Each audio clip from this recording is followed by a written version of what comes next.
welcome to the Bookkeepers Podcast. I'm Zoe Whitman. I'm in South Wales and I'm joined by Jo Wood in Kent. Hi Jo, how are you?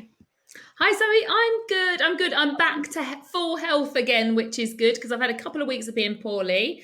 And and then yesterday I ventured out to London twice this week. I haven't been there for 2 years. I've been twice. Once on Monday, once on Tuesday.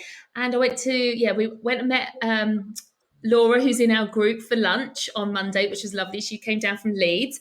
And then, I went to Friends Fest, which was amazing. I know you're off there, aren't you, soon?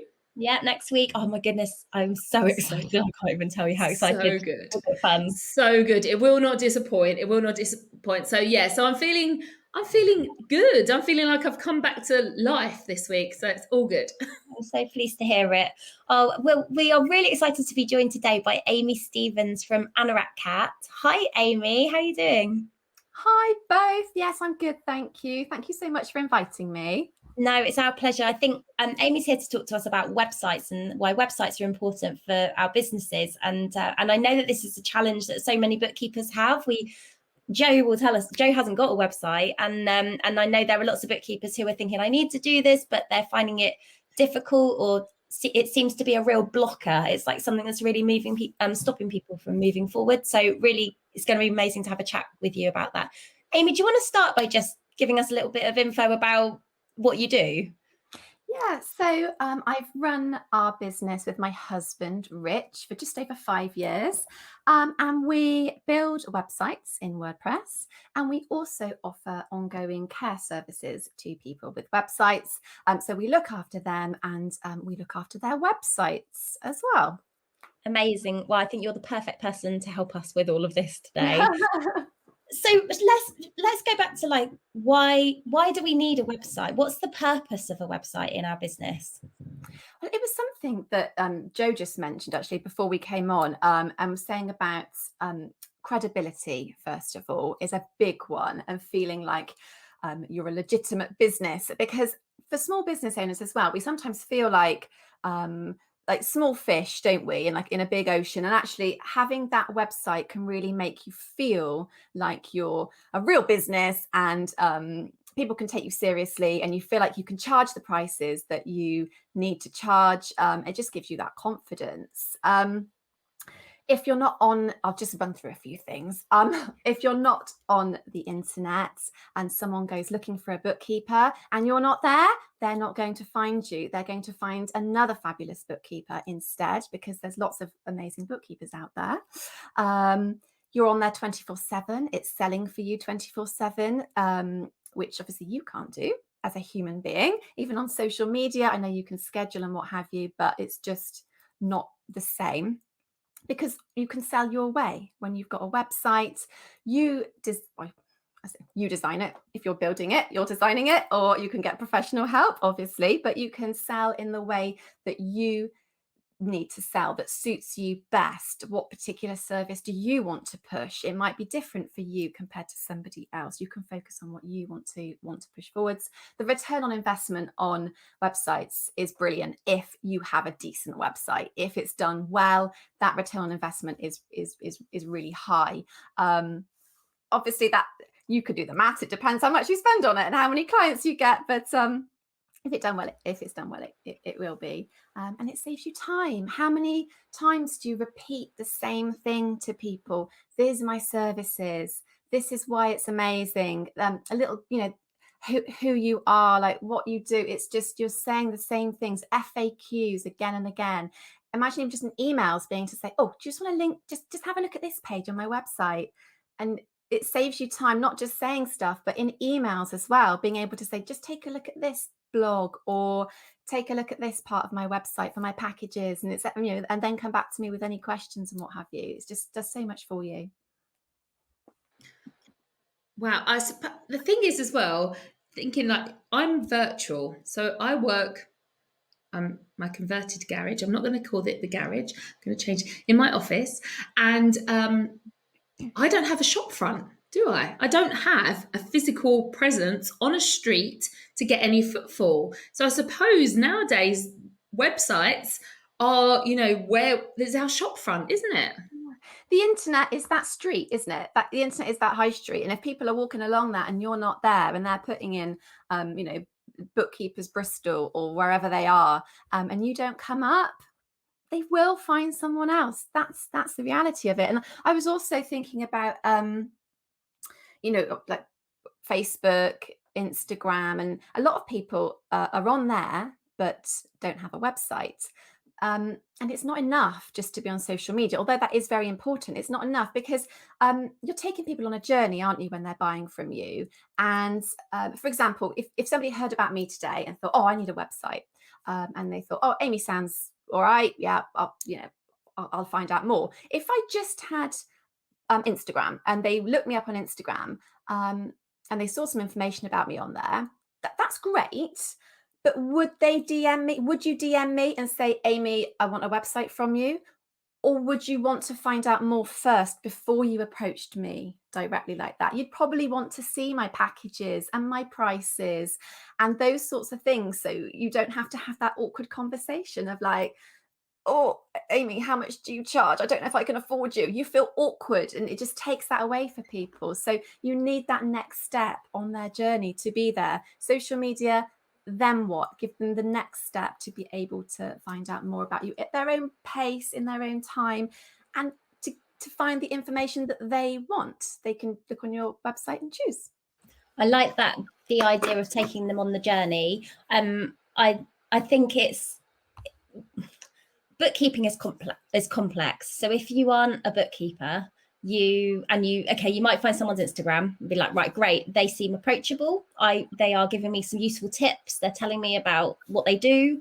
I'd like to work with a bookkeeper. This looks like the kind of person I connect with. But they don't necessarily know what they should be looking for. So until they go and find out more and see it set out for them, laid out for them in a structure of this is what bookkeeping looks like, then they can't compare, I suppose. And it's quite difficult to know. I'm just thinking, Jo, you have LinkedIn, don't you? You use LinkedIn and as your main place to connect with clients, or what would you? I think LinkedIn and Facebook are my two real things. And what I tend to do is do the relationship building, and what mine's come from is I get recommendations. So that's where, when you say you're taking them on a journey, I think the journey I have at the moment is that I'm in some people's groups of similar, and they're kind of business focused groups, but around salon owners. And so I'm in there and I'm offering advice, and lots of them are already using me. And so they get recommended that way. And then they come and add me as a friend on Facebook. Now, because of that industry, that's fine for them.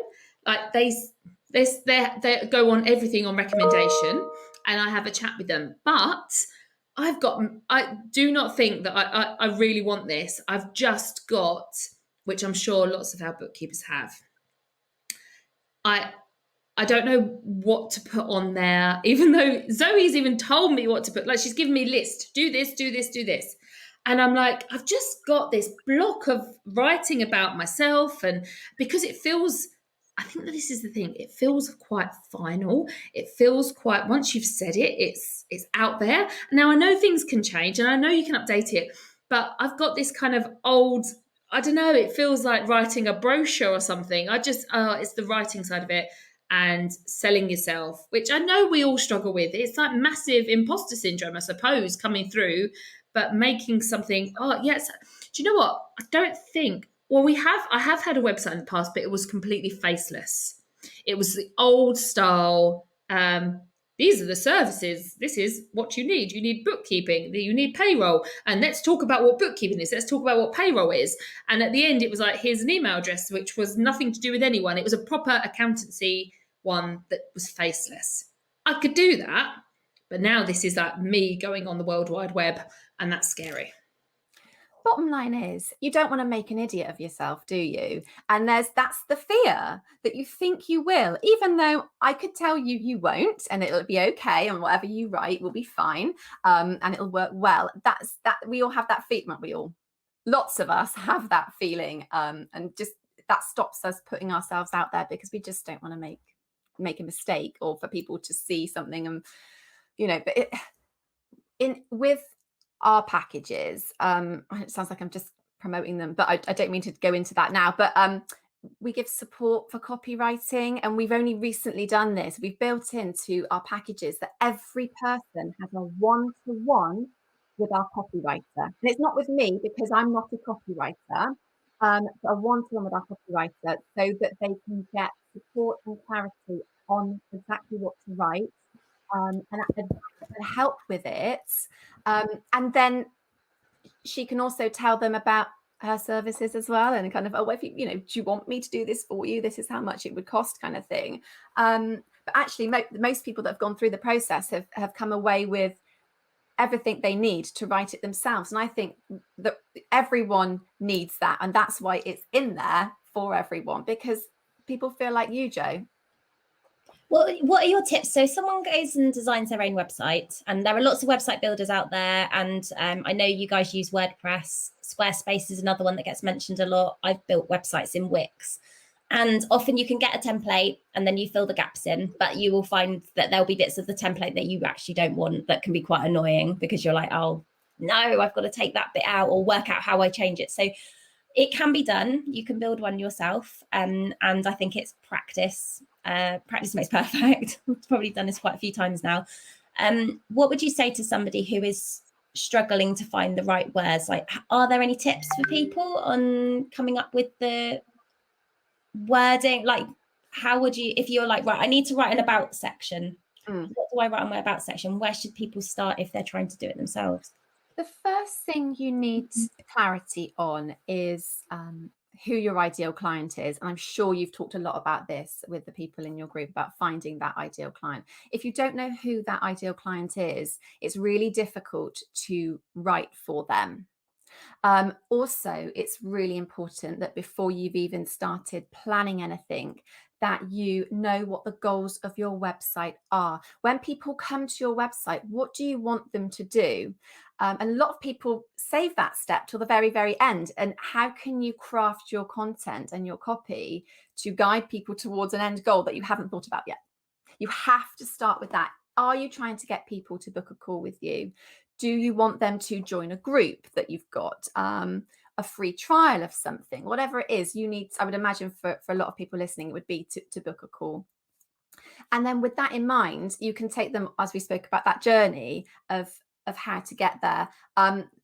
In terms of like the about page, that would kind of be like a whole other podcast of how to kind of structure your about page. One thing I would say is, yes, it needs to be about you and who you are. People do want that background information, but being mindful that actually it's all about them and who you are and what you know and your expertise, what that means for them. How is you being you and being amazing going to change their life? If that makes sense. That makes so much sense. And I love it. I love that you've switched it around to it's being about them and how you can help them.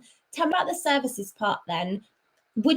So bookkeepers are probably, the way that our bookkeepers are delivering services is probably different. We'll have some people who speak to their clients more regularly than others. Some will have payroll and different services than others. How much, and I suppose it also depends on who the client is. Like it depends on what they actually need. How much detail should bookkeepers put on? Should they give it all, or should they just say this is what it might look like? What do you think? It depends where you are on the website. If we say, let's think about the homepage. On the homepage, you want it to be simple, clear, straightforward language. Don't try to impress anyone with all the clever words, and special names for certain things. My goodness, the amount of time we've spent changing technical words into just normal language, it's been a journey for us, and I'm sure it's the same for bookkeepers, where there's language that but I probably wouldn't. So really making it simple. And on the homepage, when I've got to your website, I'm having a look through, I'm scanning your homepage, because I'm probably scanning another 5 or 10 to see who's going to be the right fit for me. And I'm looking through it very quickly. And if there is way too much information for me to consume in massive blocks of text, I probably won't stop to read it, because I've got other ones to look at. I haven't got time for this. I don't even know if I like you. I don't even know if you're, if you're the person for me yet. So I'm not going to invest any of my time. I want an just on the homepage, just very short options for me of things that you do. So maybe name whatever it is, the part of the services, maybe a sentence, 2 max, of what that service is or what that would mean for me, why it would help me, why I need that. And then I can click on it if I want to. Now, if I've had a look through, I see that's the one for me, I click on it, then tell me more about it. Feel free on another page to go into more detail. I still think you want to leave scope for them booking that call and having that conversation with you so that you can wow them with how lovely you are and what a pleasure you'd be to work with. But enough information for them to understand if you can indeed deliver what they need. But save that for an actual page about that service rather than putting it all on your homepage, just an overview and then more detail. I love that. And then so I'm jumping around a bit, but so someone lands on your website, you have a homepage, you've got a clear call to action all the way through, book a call with me probably being the best. So do you think that you should keep that call to action the same throughout the website rather than, it depends where you are on the website. Okay. This is where the journey comes in, and mapping out that client journey is so important. That visitor journey is so important because they might want to view your services. They might be going through, having a look at your services, and that you've put 3 maybe on your homepage, but there's more. So that call to action might be, show me all your services or more services or something. Or it might be a link to, you might have a small section about yourself on the homepage as well. We might come up to the top of the homepage where you say what you do and how you can help people, the benefits of working with you. At the very, very top of the website, you scroll down, there might be a little bit about you, a photograph with kind of a very small introduction. Now the call to action there underneath that very small introduction might be, read more or more about me. There's going to be different call to actions depending on where they are. It has to make sense for the visitor. Doesn't mean the visitor doesn't have to click it just because it says read more about me. People might be like, I don't care who you are. I want to go to your qualifications. I want to kind of see some testimonials. I want to see your services. Just tell me the price. Like a lot of people just want to get straight to prices and packages and things like that. It depends. So you've got your homepage, you've got an overview. This is how I can help you. Some bits about my services, call to action. Then you've maybe got an about page that people probably don't want to know too much about. Actually, I didn't realize how that is quite low down what people would expect to see. But on your services page, so when you're going into a bit more detail, where do you stand on pricing, Amy? Do people put their pricing on the website or not? Well, first of all, I just want to say about the About page. The About page is really important. I didn't mean to underplay that. The About page is a very popular page on people's websites. It is important. It's just about what you put on the About page and how much you put on the homepage. So sorry about that. I do a bit of the About. Okay, that's all right. I still want the full page because lots of people will go there. Pricing. I am so pro pricing on websites. We put our prices on our websites. For so many reasons. I know there's arguments against putting prices on websites because it's about, encouraging people to get on that sales call and, convince them get them on the call and then talk to them about it and you win them over. I get that approach and I agree with it in many ways for the right people.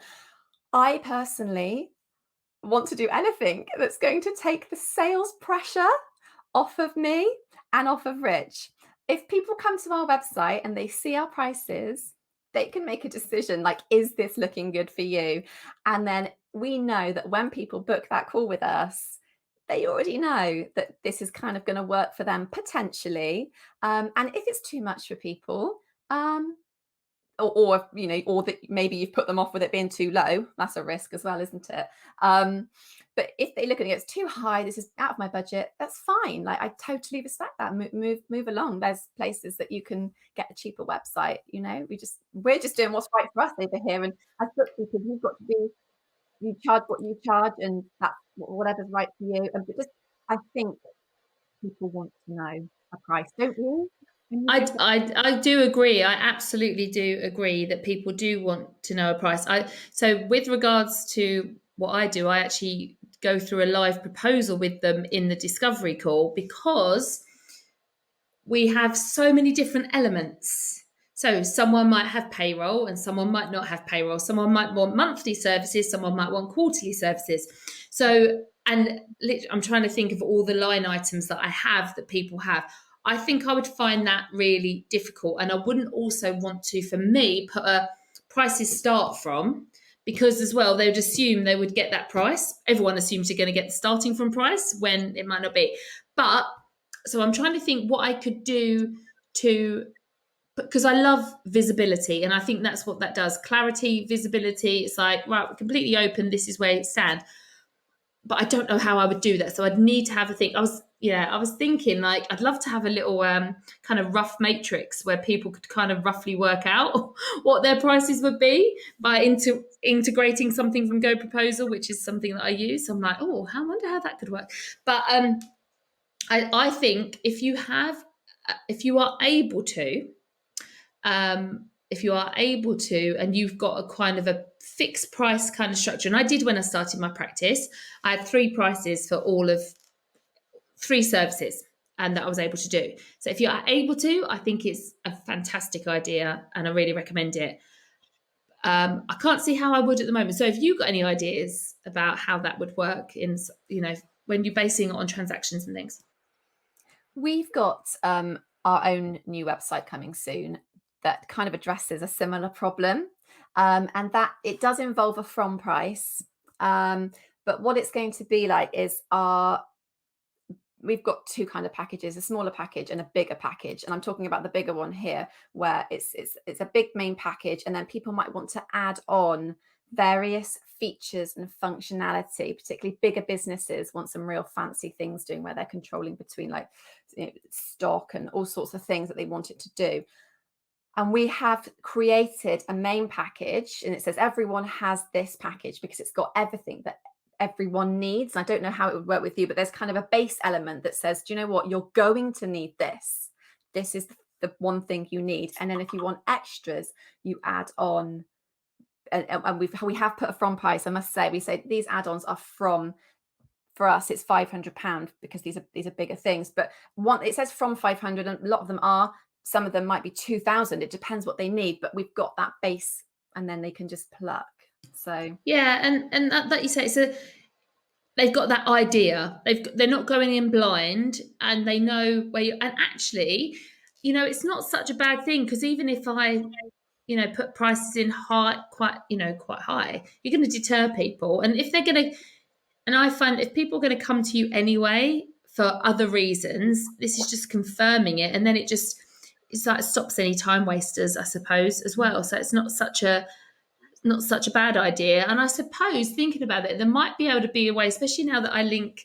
So this is all a bit technical, bookkeepers will understand this, but now that I use Dex Zoe, and I've got a percent, I could actually go through, right, these are all the numbers of purchase invoices, this is the number of bank statements. I could create kind of a bit of a schedule of all my current clients, how much I'm charging them for these kind of areas. And I can kind of figure out, right, if your turnover is this plus, you're mostly going to be paying us this plus. Like, I could mostly come up with something, because I think 3 kind of pricing areas would be good, wouldn't it? And I know kind of all of my prices are somewhere between, like, I don't know, 160 a month to 2,000 a month. And just kind of from that. If your turnover is over a certain amount, its prices from this, maybe. Exactly. So maybe I do something like that on turnover. I like that idea. Prices from this. Okay, that's great. So that's something else that. No, but that's another thing that's been stopping me, again, with websites, because I do agree, Amy. I do think you should have your pricing on there. And I've been really racking my brain, like, how do I do it? Because I don't want to trip anyone up and then go, oh, my God, you said this on your website. That's completely different. But I think turnover could be a good indicator, couldn't it? And most people would know roughly what their turnover is. And that's when we come back to the planning, and the planning that needs to be done before you start, because you can't communicate clearly if you don't know what that is. So getting straight on kind of what your pricing is going to be like and what your package is going to look like, so that you can explain that in a really crystal clear way to your visitors, because that's what they're going to want to see. If you were putting forward on your prices page kind of a confused explanation of roughly kind of how it might work, that's a really bad idea, because one thing that happens on websites is that if you confuse people, they will leave. And it's one of the biggest reasons people leave is because they're just confused, or they've just not got what the information that they need. And guess what? The next website will have that crystal clear. They'll feel safe and secure and like this person knows what they're doing, and they will go with them. So even if your prices were a bit higher, if you've just got that clarity and that it's there for them, they're probably going to book a call to find out more. Definitely is something about going to a website that is shoddy and not signing up there. We've even like just for things that we've been doing around the house since we've moved, if we go onto a website and there's just not really any information, or it's just generic, there's no person behind it or anything, it's really hard to connect and think, yes, this person is going to understand exactly what I need and they're going to make it happen. So there is, yeah, absolutely. That brings me back to like the top of your homepage, when people land on your homepage, that clarity, that headline, and there should be a headline above the fold straight away, telling people how you can help them or the benefits of working with you. I saw an amazing headline yesterday. I went cold water swimming yesterday, and I got out. It was great, but I got out, got the worst bit, getting changed, and just been freezing cold. And I got back and I got home and I was like, right, I'm not having that happen again. So I went on Dry Robe's website, and their headline, get changed, stay warm. I was like, problem solved. That tomorrow. Get changed, stay warm. They knew what I had just felt, and they put the solution right in front of me in that headline above the fold. Nothing clever, no fancy words, no, oh, we use the very best these features, and we use the very best these materials, and sourced from wherever. None of that. It was just, that's my problem. And that's something I would say for your bookkeepers, is to remember that not everyone will know exactly what that is that you do. And they're coming to you with a certain feeling, maybe a certain frustration or a certain pain. And you need to tell them above the fold straight away what that is that you're going to do for them.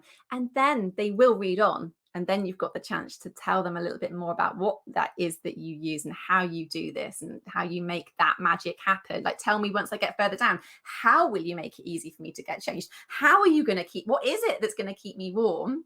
I just thought it was a great example of how you can really kind of see that headline and then expand on those bits later. Amazing. I'm going to go and check their website out now.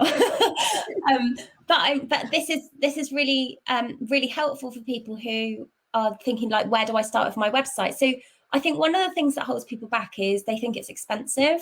It isn't expensive to build your own website. Like, it's not expensive to buy a URL. It's just you buy it for a couple of years, don't you? And if you're creating your own website, it's probably a couple £100. It depends on what package you need and what it's going to be able to do for you.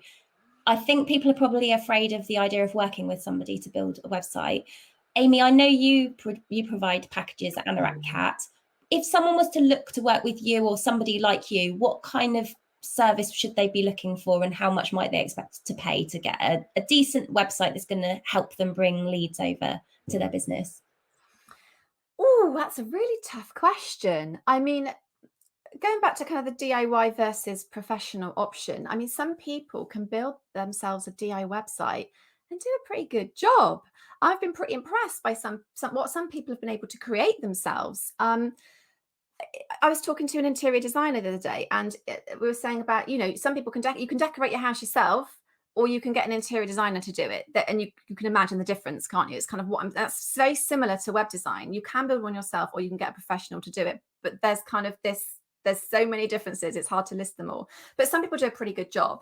And I'd say if you're starting out really, early on, and you're capable and you feel confident of doing that and writing the content, and as Jo said, then go ahead and do that. I've got as a professional web design business, I've got no issue with saying to people, build it yourself if you can, particularly when you're starting out. Another reason for that is so much changes very quickly when you start your business.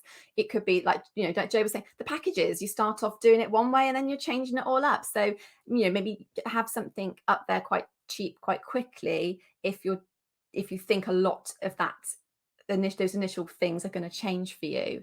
In terms of prices for a website, how long is a piece? Sorry. It depends on, some people will knock you one up in, half a day and charge you 50 quid, like crack on. That might, you might get really lucky, or it might be an absolute disaster. You might spend £500 and it'd be awful. You might spend £1,000 and it'd be awful. There's no guarantees that because you pay £2,000 or £3,000 for your website that it's going to be amazing and built by people that know what they're doing. There's no guarantees from that. The best way to do it is to choose someone based on a referral of someone that's had a good experience and that is getting business through their website.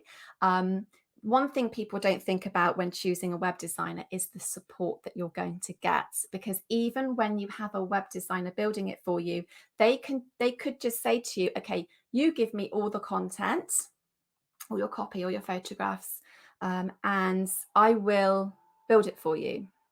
To be honest with you, that's exactly how we started with our business. We started saying, because that's what you do. You give me your content and I will build, I'll design and build it for you. What we soon realized is that people go, yeah, cool, fine, yeah. And then you're like, can I have the content, please? I'll build it for you. They're like, yeah, I'm just struggling. I'll get that to you. What was happening is that people were trying to create their content and it was just too difficult, like Joe's saying. So choosing somebody that is going to support you, not just to build it and to get your content and to be able to point you in directions for other reliable people that will be able to help you, branding, copywriters, photographers, somebody that knows people who can help you for other aspects that won't rip you off and that will do a great job, kind of the whole thing. And then somebody that I know people that have had lovely websites, really happy with their websites, but then, a month later, they need something changed or they need some help or support on how do I use this? But their web designer doesn't want to know because their web designer says, I build websites and I've given you your website. You've paid me. There you go. Again, that causes people a lot of problems because they're there with this website that's beautiful, but something changes or something is different now and they can't get access to that help. And then if they've got a whole new problem of, okay, my web design doesn't do that ongoing support, where can I get help? And then you have to, it's like starting again. You're going on these sites saying to people, where can I get this? So making sure there's someone that can help you and help you look after your website and keep it safe and secure and backed up. I mean, hackers are, the whole hacking thing. There's so much to think about, and I think it's really important to keep this in mind that it isn't just you build something and it's there. So when people are thinking about whether they're going to build their own website or engage with somebody to do it, ask yourself, do they have is this going to look good? I think looking good is really important. Are they just going to bash up some template thing that is going to look shoddy, or do they really have an eye for design and making sure that this encompasses your branding and reflects what you want it to reflect? Is it going to read well? Is it going to get people to take the action that you want them to take on your website? And are you going to be able to update it when you need to? And is it going to be safe? So there's actually quite a lot of questions for people to be asking someone they're engaging for website, but it's important. It's so hard for people. I really do feel for people. There's so much advice, isn't there? I just think what I've just said in 30 seconds was so many things to think about. I don't mean to make it sound difficult, but there's just a lot to consider. It's a big thing, and if you're spending quite a bit of money on it as well, you need to be getting it right. And it's not just about being like you say, Zoe, a website being beautiful and on brand and looking amazing is super, super important. But so is the marketing strategy that's built within that website as well. It's easy to make something look really pretty, beautiful photos and kind of, a nice color palette. But that is on its own, that is definitely, you can't have one without the other. On its own, that's not enough. It needs to be taking your clients, your visitors on a journey through the things we've said already, but also things like your SEO. Isn't that 3 letters that come up all the time now? SEO and being found on Google and all these criteria that you need to meet to make Google like you. If you're going to think about that on your own, then good luck, but it's hard. I feel like we could do many hours of this podcast, but I'm really conscious of time. I'd love to ask you about how you help people, but before I do that, I mean, have you got any tips on SEO? What are the quick wins? If you've got a website yourself already, what is the thing that you can do to optimize your website so it gets, because this is about being found in search engines. Have you got any tips? Well, Rich is the SEO king of our business. He does all of that. However, I do know that it's about, first of all, it's about quality content on your website. It's about, Google knows if your website is helpful to the visitors that are coming to you. And it does that in just hundreds, thousands of different ways. But one of them is about the content and the words that are on your website. So if you're a bookkeeper based in Bristol, but you don't mention Bristol or the word bookkeeper on your website, you know, Google's not going to know that you help small businesses with this, that, or the other. Your photos as well, like naming your photos correctly in your alt text and meta descriptions and all page titles, all sorts of things like that. It's got to be saying the right things. I won't go into it, one, because I can't, two, and that's Rich's thing. But there's that's an advantage of having a web designer, I guess, that knows all that stuff, so you don't have to. But basically, if Google's reading your website, you need to give it something relevant to be reading, and it really is as simple as that. I saw something the other day by an SEO guy that we work with, and it was a post on Instagram, and it was like, if it's a picture of a duck, like, you call it a duck. Like, if you're doing something to a ducks, you just use the word duck on your website. And I thought, God, that's so simple. You're absolutely right. It's surprising how many people can be selling something, not even mention what it is or who they were looking to attract. I love that. I'm not talking about those keywords. Sorry, I didn't even mention the word keywords, but that's what I'm talking about. So keywords, if you've got a picture of a bookkeeper doing bookkeeping, you call it what it is. Love it. Okay, Amy, so you guys at Anorak Cat have a package, don't you, to support people with building a website? Can you just tell us a little bit about that? Because I think it'll help people, whether they want to work with you or not, to understand more about what they could be looking for if they're looking for this kind of service. Exactly. I'm certainly not the only web design business around. So we've recently launched a package for service-based businesses, and it's called the Total Package. And it's called the Total Package because it's got everything a business needs to get their website sorted and just to be really good. All those things we've talked about today, it's covered. So for example, you get a one-to-one with a copywriter, because writing copy is hard. You get a one-to-one with a branding expert because you might just have a logo, and having a logo is one thing, but having a palette of colors and knowing what fonts you're using for your text is a whole nother thing. So they're two things that need to be nailed, your copy and your branding, before even a website can begin to be made. So that's all included. I'd be asking them about what support you've got. What support will I have once this is launched? So for our packages, you basically get us. You get me and Rich. We kind of join your team in a way, because websites are such a big thing. Once we have a client, we've built their website, they come onto what we call a website care plan, which is that ongoing care, not just of their website, but of them as well. They have access to us through a client-only help desk. So I'd be asking questions like that. If I do need you in the future, how will I reach you? And would I get priority over other people? And if I did ask you to change something in my website, what's your usual turnaround times on that? Because I've also spoken to people that need help, and they say they've gone to their web designer who is so busy with building new stuff, they get it done in like 3 months' time, which is, if that's fine for you, that's cool. But if it's a little bit long, then you need to think about, well, is this the right person for me? So yeah, the priority access to help is always a big selling point on our with our websites. And the reason you invited me, I guess, today was because I was telling you about us tailoring this package, which I've just described, the Total Package, tailoring it to bookkeepers. Hence coming on and sharing with you, I guess, today what we do, because what I'm doing is focusing that package towards bookkeepers. Now, you might say, but how, Amy? What it would involve on my part is getting a real deep understanding of the needs of a bookkeeper or an accountant and what their goals are for websites. I'd say common goals, I guess, because I wouldn't know from one business to the next. It could be different. Any website could build a website for bookkeepers, but it's about that deeper level of understanding. I guess, because I was telling you, I want to go deeper with that. And then I've got something that when bookkeepers need a website, I'm ready to go. And I've got that understanding of how to structure that and design that in a way that gets them calls. So you're offering a package for bookkeepers where you've got a bookkeeper specific template which will work for them. Then they get the support of you and Rich, who know about how the website needs to work in terms of the customer journey, but also making sure it's SEO ready. Yes. And then they get ongoing support with you through a care plan once they for that to be built. That's amazing. I think that they'll get the one-to-one with the copywriter as well, and the one-to-one with the branding expert as well. I mean, even if they don't want to write their copy themselves, they can still have that anyway because it's included in there. How can people find out more about that if they want to do that?